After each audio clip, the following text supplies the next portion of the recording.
Welcome, bienvenue. Greetings to all our participants. We are delighted to have you join us today for this End Malaria Councils and Funds webinar organized by the Bill and Melinda Gates Foundation in partnership with the African Leaders Malaria Alliance, ALMA. My name is Clélia Frogel and I'm the ALMA Scorecard Hub Manager. Before we begin the webinar, two quick items of housekeeping. First, language interpretation is available for French and Portuguese. To access this, please click on the globe icon at the bottom of your screen and select your preferred language. Pour nos participants francophones et lusophones, vous pouvez accéder au service d'interprétation en cliquant sur l'icône en forme de globe en bas à droite de votre écran. Second, please ask questions. You can use the Q&A feature on Zoom or the chat, and we have reserved some time at the end for our esteemed panelists to answer your questions. So ask away. I'm now delighted to introduce Dr. Paulin Basinga for his welcoming remarks. Dr. Paulin is the Director of Health for Africa at the Bill and Melinda Gates Foundation. Prior to this, Dr. Paulin led the foundation country team in Nigeria after spending many years working in public health in Rwanda. Dr. Paulin, thank you so much for joining us. I'll now invite you to deliver your welcoming remarks. Thank you very much, Tia, for having me here. So we are very excited to join our colleague from the Africa Leaders Malaria Alliance today from various councils and funds across Africa. We at the Bill and Melinda Gates Foundation have been working with the African Leader Malaria Alliance since it was launched in 2009. As you all know, ALMA is head of state and government organization, representing the 55 African head of state and government, and is one of our key advocacy partners for promoting malaria control, elimination, and ultimately eradication. Over the years, we've been quite impressed by how ALMA has defined advocacy in malaria and engaged with partners across Africa. At the Gates Foundation, we are guided by the principle that all lives have equal values. And our mission is to help all people lead healthy and productive lives. But this mission will not be realized without ending malaria, particularly in sub-Saharan Africa. As such, we remain committed to reducing the burden of malaria, accelerating progress, and getting ahead of new threats and challenges, such as drug and insecticide resistance that we're seeing increasing in Africa. Today, we will hear how several countries are working to advance these priorities through the End Malaria Council and Funds. I'll let my fellow presenter better explain what these councils funds are. But in short, EMCs and EMF are innovative public-private partnerships focused on removing the barrier that slow progress against malaria. Just as the Gates Foundation seeks to complement existing stakeholders, EMCs and EMF complement national malaria control program, development partners, and funding mechanisms. By convening senior leaders across all sectors, they break down the silos between government, businesses, and communities. They serve as a forum where operational bottlenecks and resource gap can be escalated so that resources can be mobilized and progress can be made. They help promote initiatives like Zero Malaria Start With Me. This is an amazing campaign that you'll be able to hear about it today, and also encouraging everyone from head of state to head of household to take responsibility and action to end malaria. Today, you will hear about the End Malaria Council and Fund, and you'll hear what they've been able to do. They've enabled life-saving intervention like indoor residue spraying to take place in hard-to-reach regions where resources were not otherwise available, and how national outreach and communication campaigns were scaled up to remind people to seek testing and treatment for malaria, despite COVID-19 pandemic. Because in these times, where COVID-19 is really one of the pandemics that people are talking about, people may really pass very important cases of malaria, which continue to be the biggest cause of mortality in our region. You'll hear about how End Malaria Councils and funds encourage countries to proactively share data across sector and use different tools like the National Malaria Scorecards to identify operational gaps and advocate for solutions that expand coverage of life-saving commodities. Also, during this webinar, You'll hear how Malaria councils and funds have recruited diverse chorus of malaria champions, each with unique skills and capabilities, and can help strengthen the fight against malaria. When you hear what they've been doing with the leader in the private sector, those are leader of industries that have staff working from them, for them, that have people who are engaging with communities. As those leaders in the private sector, they understand the work that the National Malaria Program doing across countries, and they've come together to really help the Ministry of Health and be part of the End Malaria movement. This is quite amazing. You'll also hear about some of the people that we respect in our communities, our traditional leaders. They've come together and they've taken malaria eradication as their top priorities. I'm really excited to hear about these experiences, and I hope that you will be inspired as I was in engaging in this work. Without further ado, I would like to introduce Mrs. Joy Kumafi, who is the Executive Secretary of ALMA, to just welcome you and give you a sense of what you're going to experience today. Thank you very much, and the Gates Foundation remain really engaged in this partnership. Joy, up to you now. Good day, colleagues and partners. The Africa region has made significant progress in the fight against malaria since 2000. Between 2000 and 2019, malaria incidence and mortality rates declined by 40% and 67% respectively. As a result, 1.2 billion malaria cases and over 7 million malaria deaths have been avoided. The return on investment has been massive, with $60 created for every $1 invested in Africa. Nevertheless, malaria remains a leading cause of illness and death, and progress against malaria has stagnated. The sustained burden of malaria imposes a significant cost on social and economic development across all sectors. We know from past studies that malaria reduces economic growth by up to 1.3%. We also estimate that malaria causes up to 500 million days of work to be missed each year in Africa due to worker absenteeism.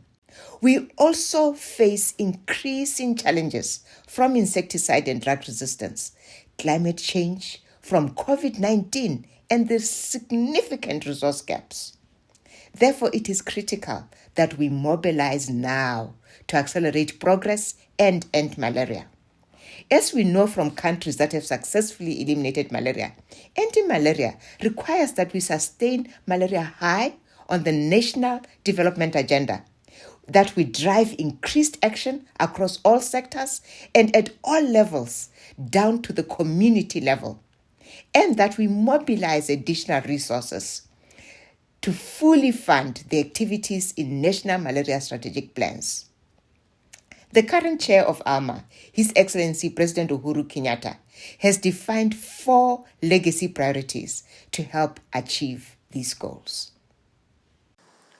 And so I therefore urge my fellow leaders to champion the following actions in your respective nations. The first of these is to increase coordination and engagement on the elimination of malaria through regional economic communities. The second is to expand access to quality health care through national malaria scorecards to inform and to empower individuals and communities to take individual action. The third is to establish national End Malaria councils and funds to convene senior leaders across all sectors to champion malaria and mobilize action, resources, and also to drive accountability. And fourthly, to recruit and mobilize a new generation of youth to combat malaria. Zero malaria starts with me, with you, and with all of us together. I thank you. Countries across the region are establishing country-owned, country-led, and malaria councils and funds to help achieve these objectives. To date, councils and funds have been launched in Zambia, in Eswatini, Mozambique, Uganda, and Kenya. Additionally, councils have been announced with final preparations underway in Cameroon, in Burkina Faso, and in South Africa. Additional end malaria councils are in the process of being designed in countries across the region, including Tanzania, Nigeria, and Gabon. I would now like to let Stephen Mtetwa from Eswatini's End Malaria Council and Fund to explain exactly what they are. End Malaria Councils and Funds are country-owned and country-led structures composed of senior leaders from each sector, inclusive of government, the private sector, and communities, which work in partnership with the Ministry of Health and National Malaria Program.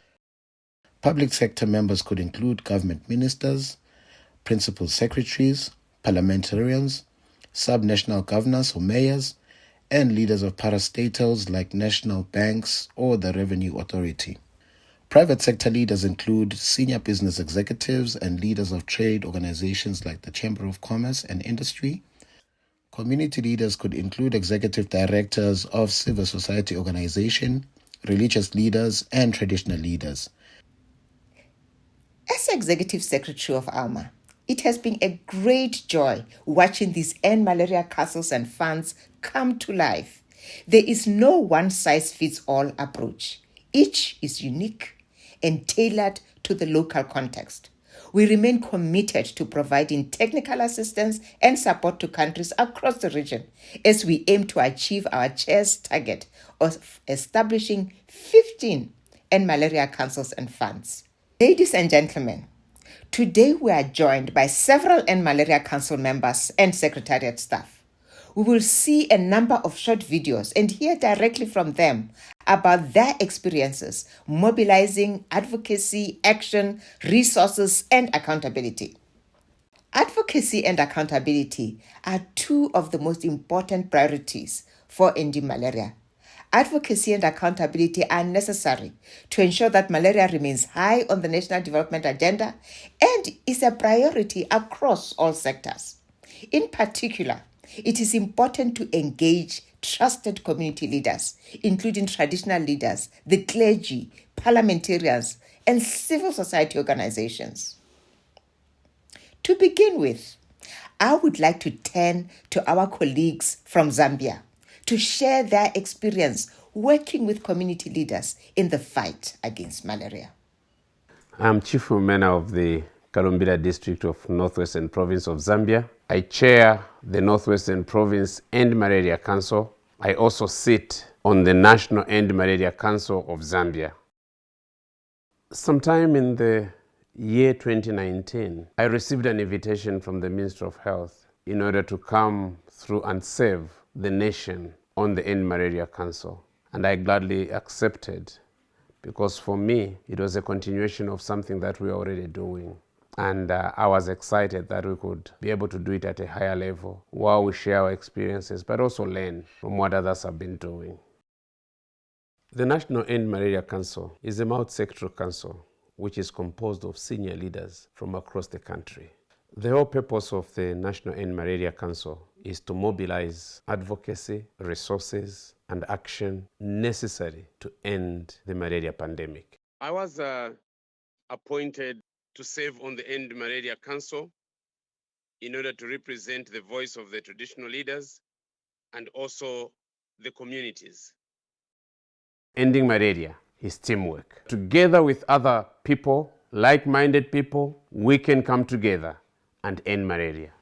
I would like to introduce Dr. Elizabeth Chizema, who is the Secretariat Coordinator for the Zambia End Malaria Council and Fund, a board member of the RBM Partnership to End Malaria, and a senior advisor within ALMA.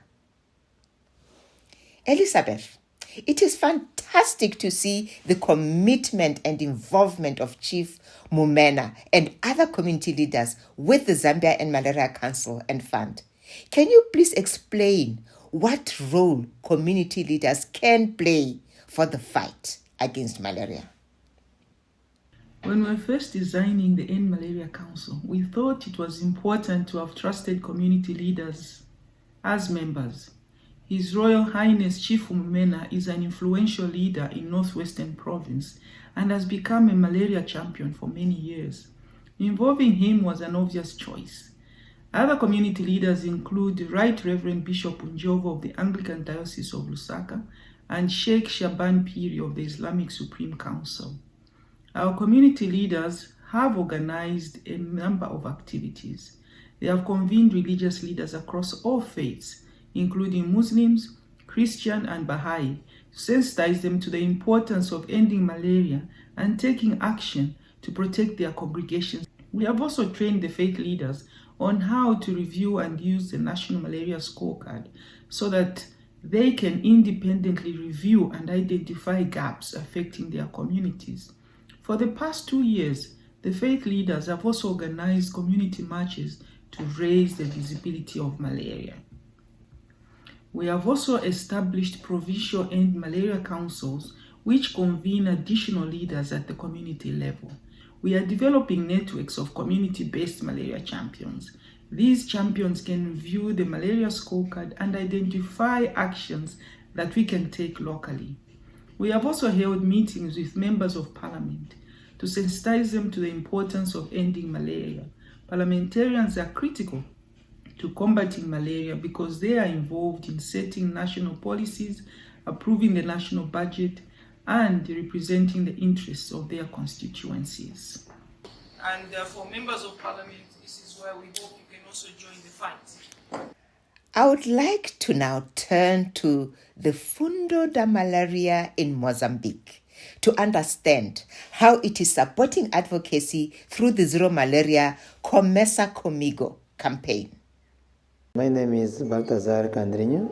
I am the Director of National Malaria Control Program in Mozambique.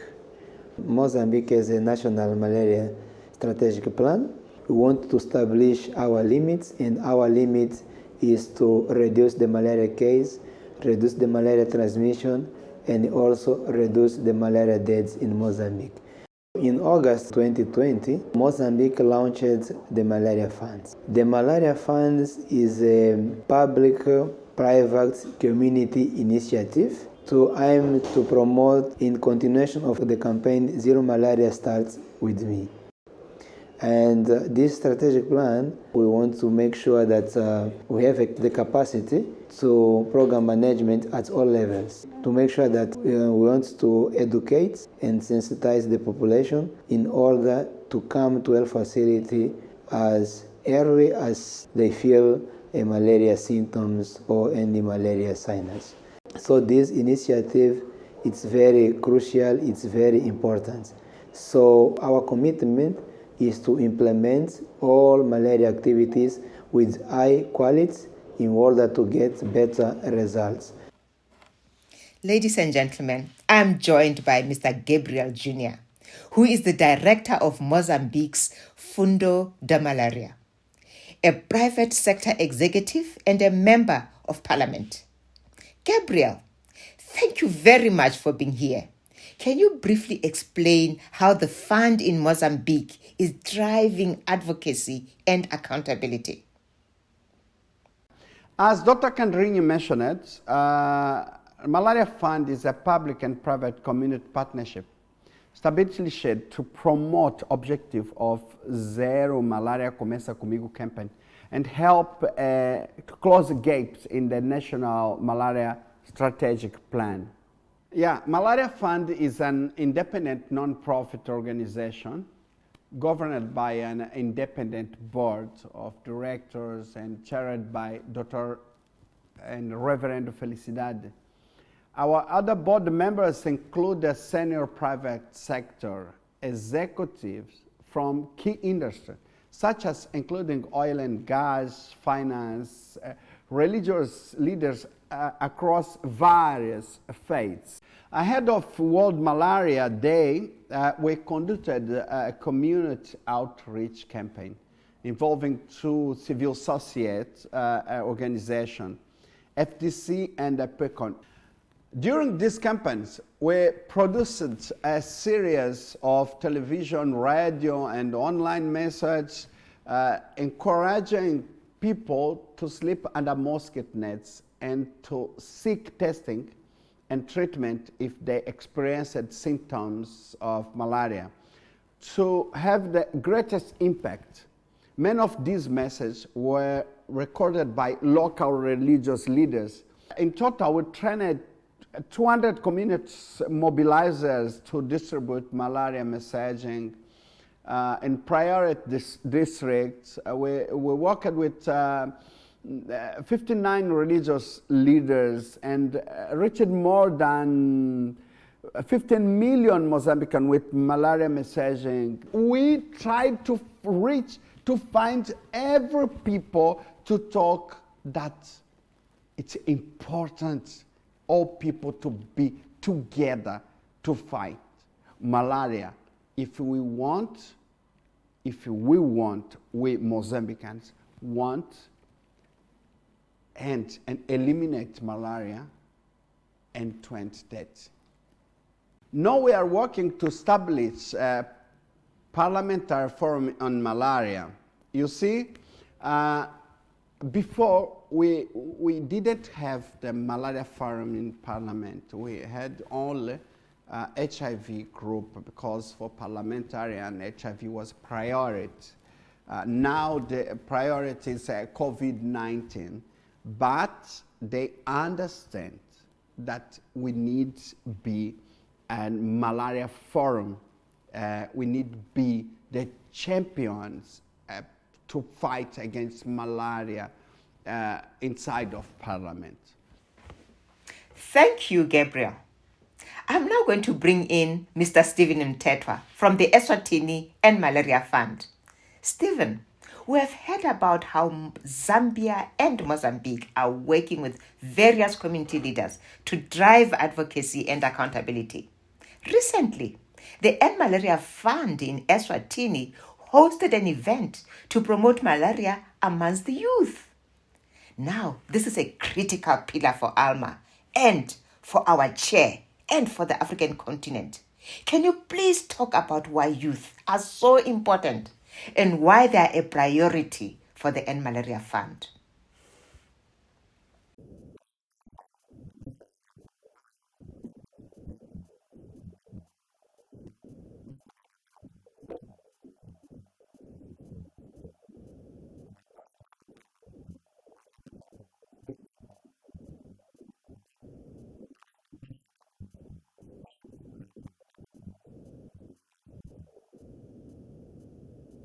And you, honorable children of mine, thank you very much for being here.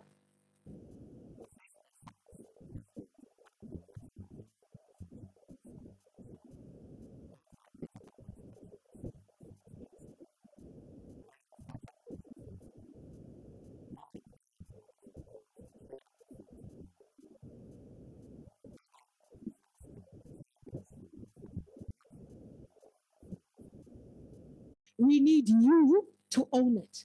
So you're here today because we're asking you to become part of the voices of Africa that want to make sure that malaria is eliminated.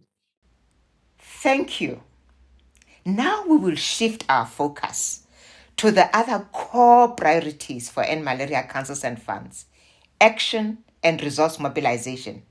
As I mentioned earlier, End Malaria Councils and Funds work to help the National Malaria Control Program to remove operational bottlenecks and resource gaps, preventing the implementation of the National Malaria Strategic Plan.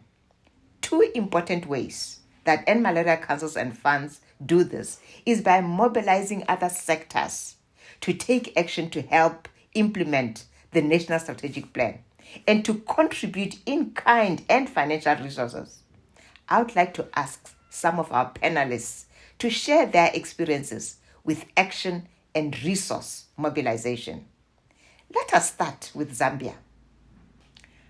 Elizabeth, can you explain a little more about how the Zambia End Malaria Council and Fund mobilizes resources to close the gap in the National Strategic Plan?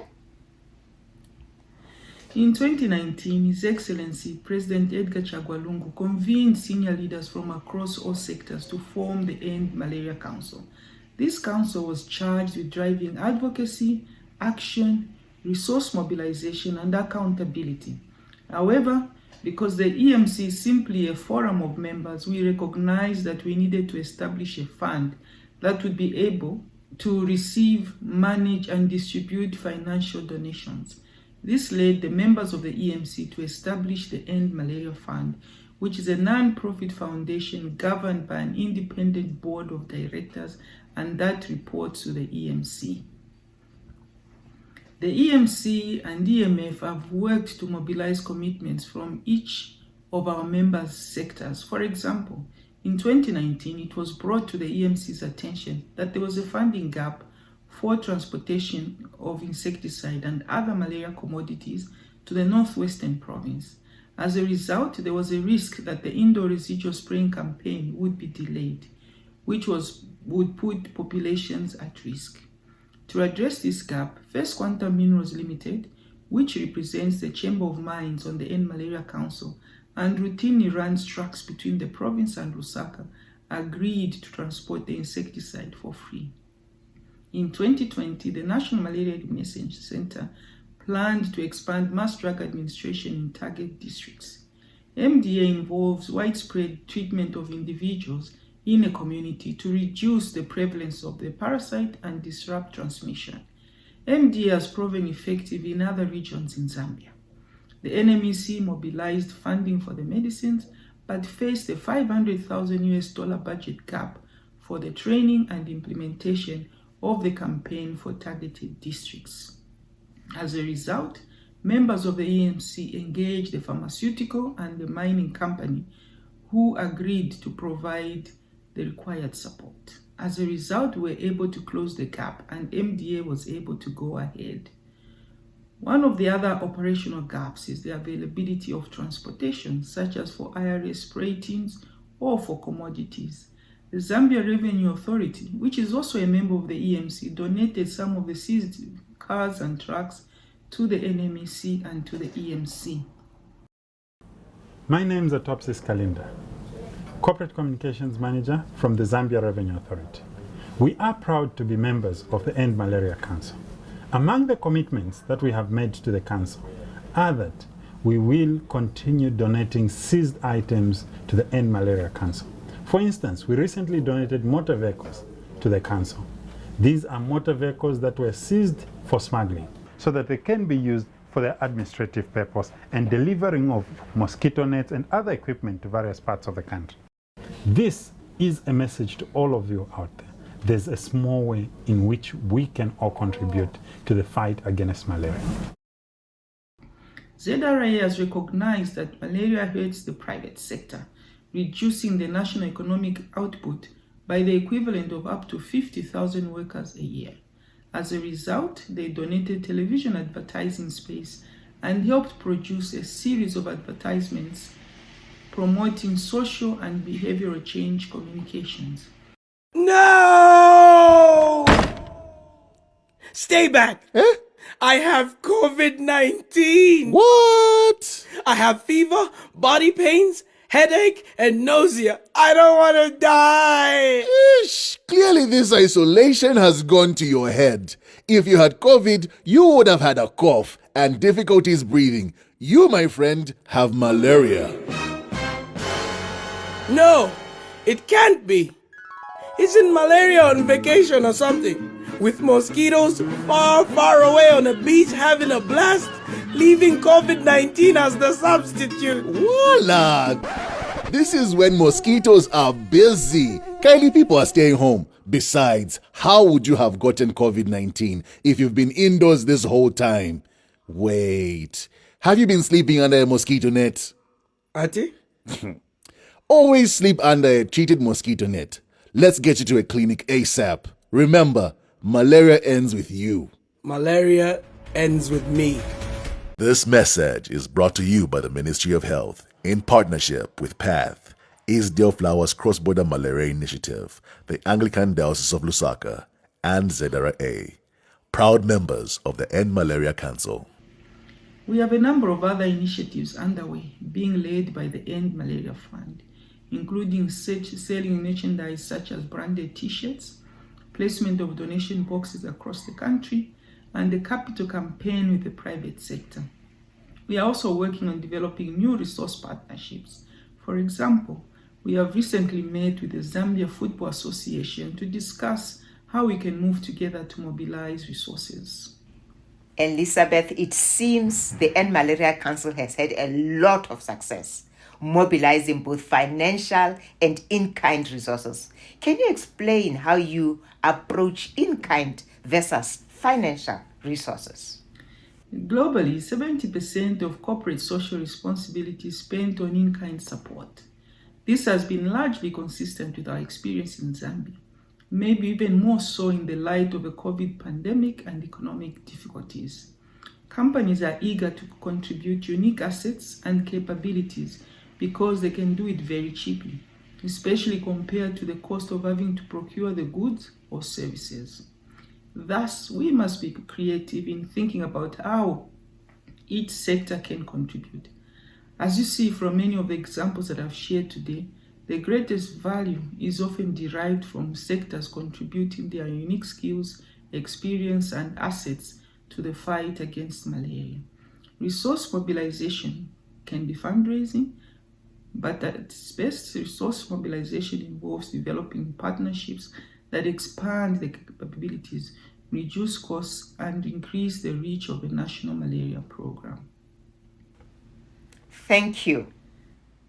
Now, Gabriel, on World Malaria Day this year, the Fundo de Malaria hosted its first donor conference to mobilize resources to support the National Malaria Control Program. Can you explain how all this came together?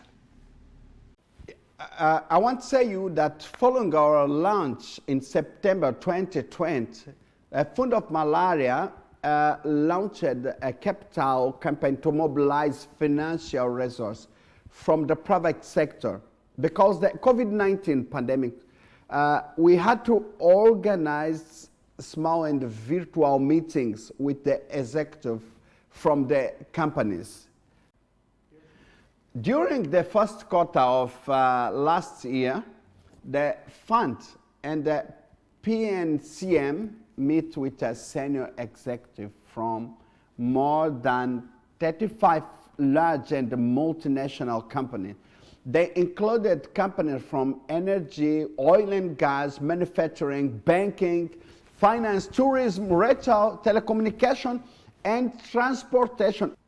The purpose of this meeting was to sensitize the executive to the impact of malaria and on social and economic development. Malaria was particular concern to several firms operating in north and central of Mozambique, Beira, and where the burden of malaria is very high. As well, those involved in tourism and manufacturing, we tried to tell them to calculate how many workers or families of workers they lost last year because malaria, and how many people sometimes don't come to work because they are sick about malaria. On World Malaria Day in April, the Fund and the Ministry of Health hosted the first National Donors Conference for malaria. This was a very good conference. This conference was attended by senior political leaders, including the Prime Minister, the Minister of Health, the subnational leaders, private sector executive, and development partnership was there, like WHO. And this conference, that our donors, they announced more than 2 million, 2.6, 2.8 million USD. I remember in that when was announced this donation, the Prime Minister was surprised because this kind of of local fundraising never happened, and was very, very important to show that if we advocate, if we talk, if we tell the people that the fight against malaria starts with you support, with your help, things can happen. Thank you. One of the benefits of End Malaria Councils and Fund is that they can provide backstopping support to the National Malaria Control Program, especially during emergency situations. I would like now to go to Eswatini to learn a little bit more. My name is Thandile Nxumalo. I'm the Group Chief Executive Officer of Sanlam Eswatini, and I'm also chairperson of Eswatini End Malaria Fund. Our job as a fund is to say to the program, what are the gaps? And so it was with great pride today that we find ourselves going to the central medical stores to hand over Primaquine, one of the drugs that is important for the prevention of malaria that we have as the End Malaria Fund paid for. We had a tour of the central stores so we can see this drug that's now arrived in Swaziland and that's being distributed to make sure that the Swazis can deal with the scourge of malaria, and giving us the comfort as the End Malaria Fund that the money and the work that we are gathering to make sure that malaria is prevented in Swaziland is actually being used in a beautiful manner that is going to reap huge benefits towards Swaziland achieving our goal of zero malaria. Being able to, as the private sector, corporate citizens, contribute to our nation getting to their goal, which is a national goal that includes us as both corporates and individuals because we've raised money privately to make it happen, is a huge pride for us. Inyatsi supports selected socio-economic projects that promote community development and upliftment. It's my pleasure to be joining the End Malaria Fund. I would like to encourage other businessmen and companies to contribute to ending malaria and achieving that target of 2023. In the words of Dr. Delos Cosgrove, the state of our nation is only as good as the state of our health. Together we can end malaria in Eswatini. This was a great example. Stephen, can you explain more about how the fund has supported the National Malaria Program?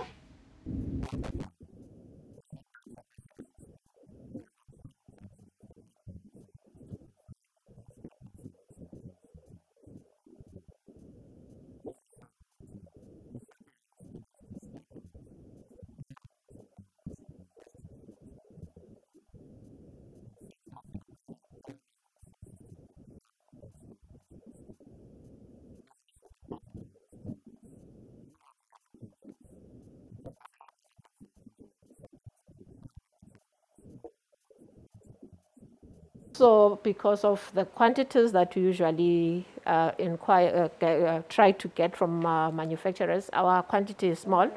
So they told us we have to wait for another country to bulk the order.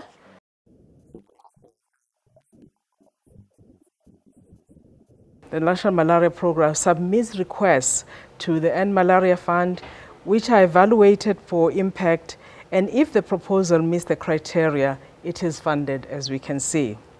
In this regard, a request for procurement of 500 units of the Primaquine was submitted by the program.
Thank you. Now, before we open up for questions, I would like to quickly ask our panelists how development partners can support in malaria councils and funds. Starting with you, Elizabeth. We have been very grateful for our partner support, whether it has been the financial and technical support from AUMA or our in-country support from partners like the US President's Malaria Initiative, Global Fund, Path Masepa, Rotary Club, and the UN family. In Zambia, we have established a task team composed of representatives from the National Malaria Elimination Center, the Secretariat to the End Malaria Council and Fund, and our development partners. This task team meets each week to review the status of malaria and discuss the various challenges that NMEC and its partners are facing. Then we collaborate and work to develop solutions that can be implemented by the partners and the members of the EMC. Thank you, Elizabeth. Now, Stephen, how about you?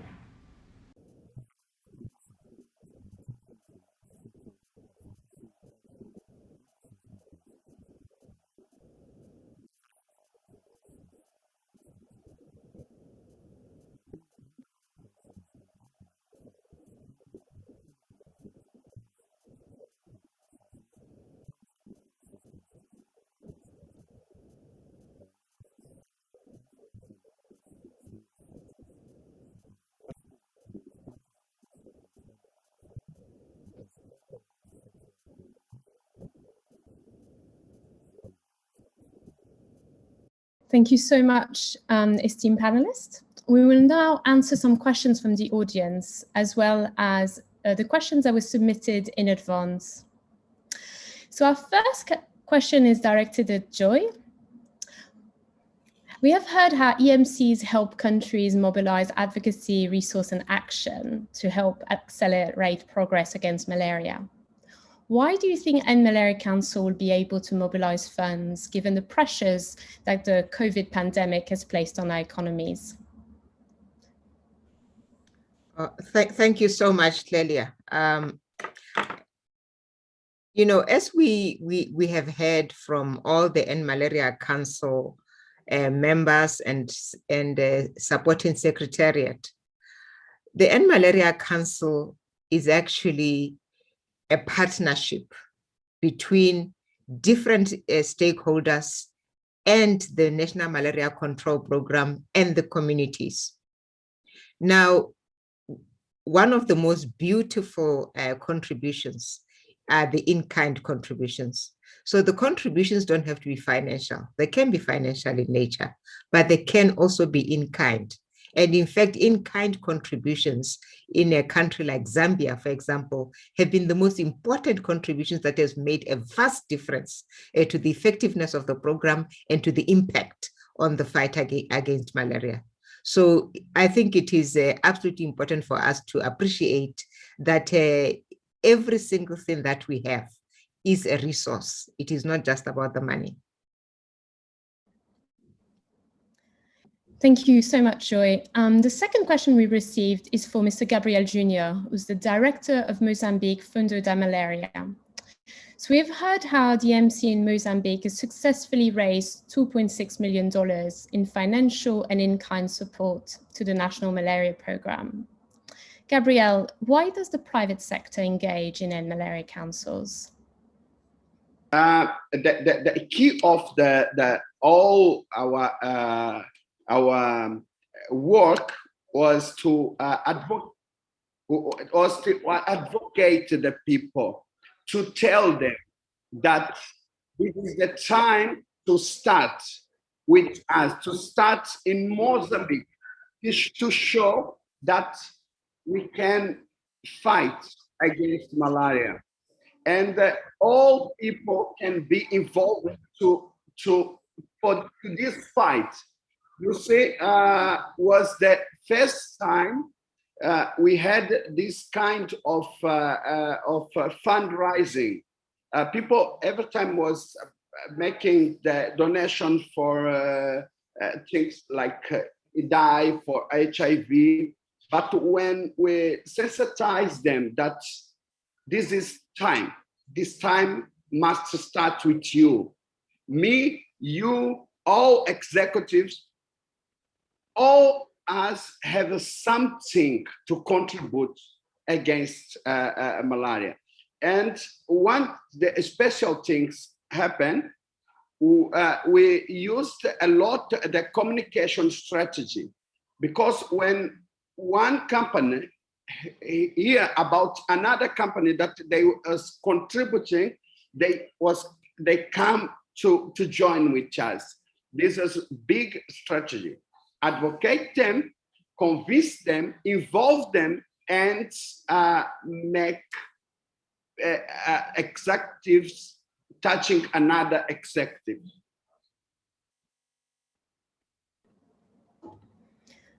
Thank you, Gabrielle. We have another question for Joy from Philip Welkoff.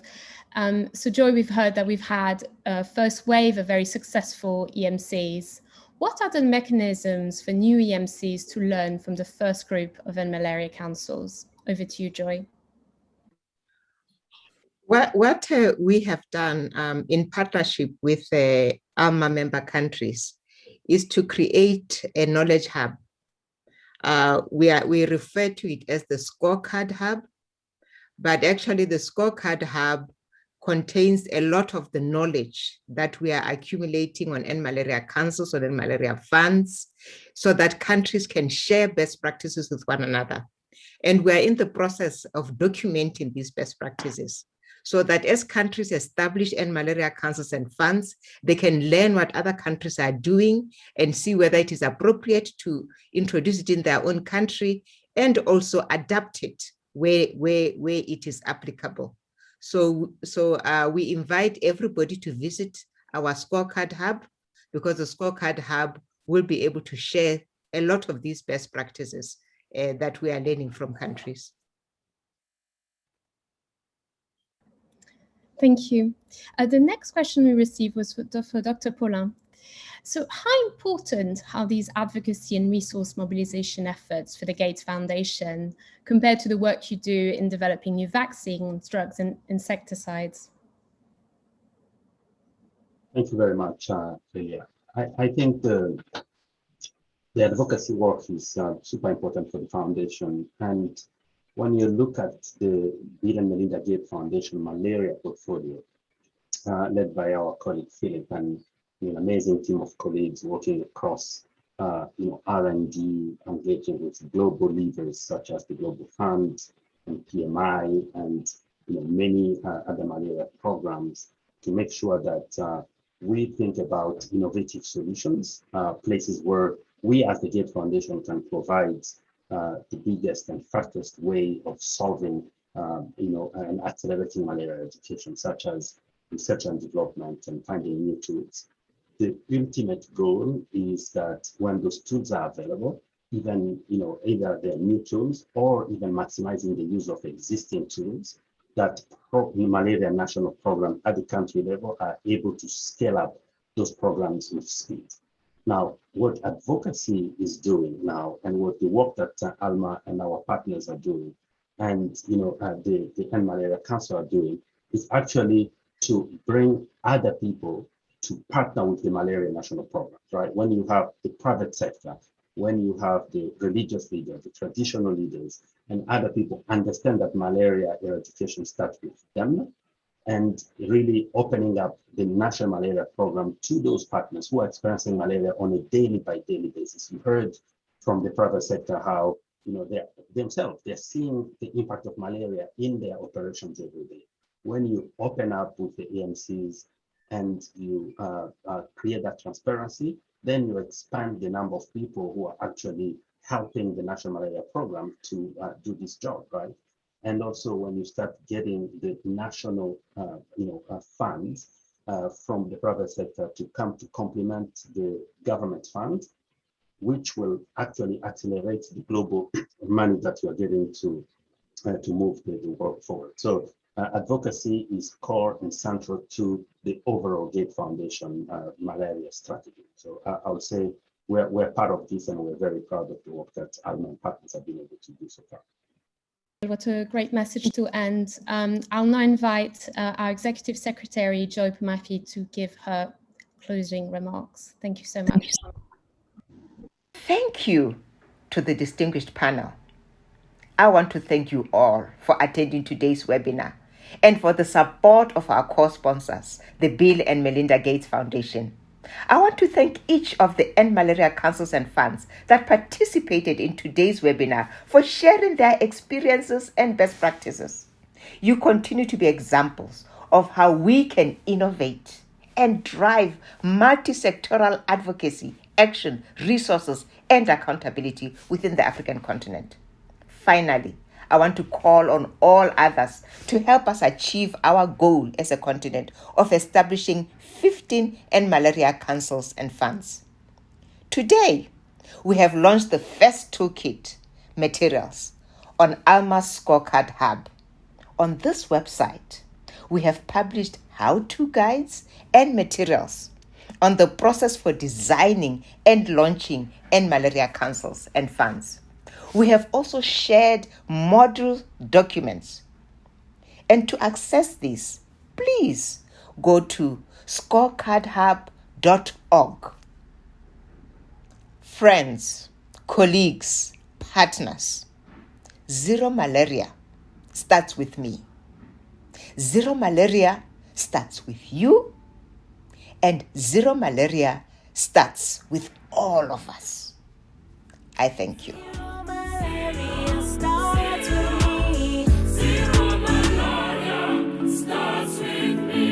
Yako ya mi